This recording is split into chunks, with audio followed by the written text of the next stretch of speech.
Fire triangle में fuel, oxygen और heat के साथ चेन रिएक्शन का होना अनिवार्य है। इन 3 तत्वों के बिना आग का अस्तित्व संभव नहीं है। आग लगने के लिए इन चारों तत्वों का एक साथ होना आवश्यक है। यदि इनमें से एक तत्व भी गायब होता है, तो आग नहीं लगती। क्लासिफिकेशन ऑफ फायर के विभिन्न प्रकारों की जानकारी महत्वपूर्ण है। ये विभिन्न मानकों के आधार पर वर्गीकृत होते हैं। क्लास ए में कंफर्टेबल मटेरियल जैसे वुड, पेपर और रब्बा शामिल है।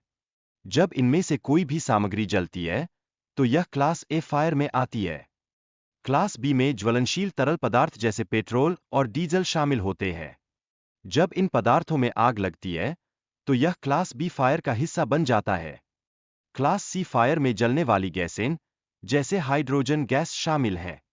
यदि इनमें आग लगती है, तो इसे क्लास सी फायर माना जाता है।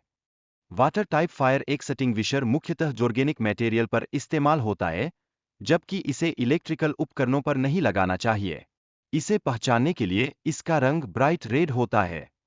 सोम टाइप फायर एक्सटिंग्विशर का उपयोग किचन में नहीं किया जाना चाहिए, क्योंकि यह जलने वाले लिक्विड पर प्रभावी नहीं होता।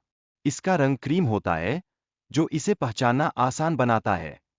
ड्राई पाउडर फायर एक्सटिंग्विशर को ए, बी और सी क्लास में प्रभावी माना जाता है। इसे पहचानने के लिए इसका रंग नीला होता है और यह विभिन्न लिक्विड पर भी कार्य करता है। कूलिंग मीटर का उद्देश्य आग में गर्मी को कम करना है। इसे पानी या फोम के माध्यम से संचालित किया जाता है। स्टारवेशन मीटर फ्यूल को हटाने का कार्य करता है। यह आग को बुझाने में विशेष रूप से मददगार होता है। स्मूथरिंग मीटर ऑक्सीजन को हटाने में सहायक होता है। इसके जरिए आग की तीव्रता को कम किया जा सकता है।